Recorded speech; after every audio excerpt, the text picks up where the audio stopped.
Revelation chapter 14. Then I looked, and there before me was the Lamb standing on Mount Zion, and with him 144,000, who had his name and his father's name written on their foreheads. And I heard a sound from heaven like the roar of rushing waters, and like a loud peal of thunder. The sound I heard was like that of harpists playing their harps. And they sang a new song before the throne and before the four living creatures and the elders. No one could learn the song except the 144,000 who had been redeemed from the earth. These are those who did not defile themselves with women, for they remained virgins. They follow the Lamb whenever he goes. They were purchased from among mankind and offered as firstfruits to God and the Lamb. No lie was found in their mouths. They are blameless. Then I saw another angel flying in midair, and he had the eternal gospel to proclaim to those who live on the earth, to every nation, tribe, language, and people. He said in a loud voice, "Fear God and give him glory, because the hour of his judgment has come.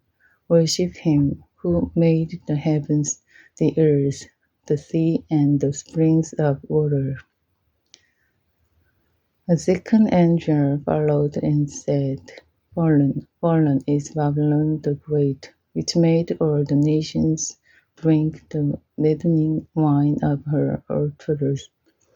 A third angel followed them and said in a loud voice, "If anyone worships the beast and its image and receives its mark on their forehead or on their hand,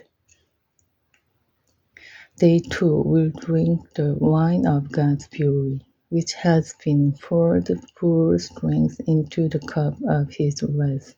They will be tormented with burning sulfur in the presence of the holy angels and of the Lamb, and the smoke of their torment will rise forever and ever. There will be no rest day or night for those who worship the beast and its image, or for anyone who receives the mark of its name. This calls for patient endurance on the part of the people of God who keep his commands and remain faithful to Jesus. Then I heard a voice from heaven saying, "Write this, blessed are the dead who die in the Lord from now on." Yes, says the Spirit, they will rest from their labor, for their deeds will follow them. I looked, and there before me was a white cloud, and seated on the cloud was one like a son of man, with a crown of gold on his head, and a harp and a sharp sickle in his hand.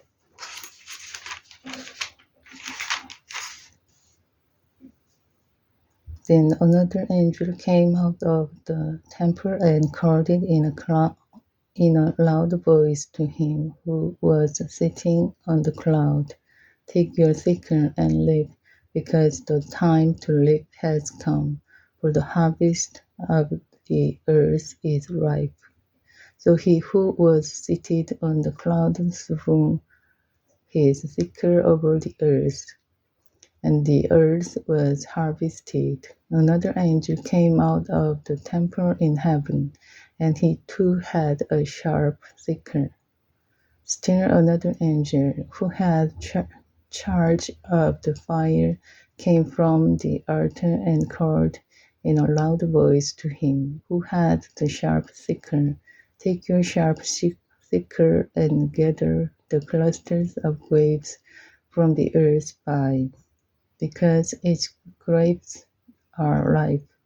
The angel swung His sickle on the earth gathered its grapes and threw them into the great winepress of God's wrath.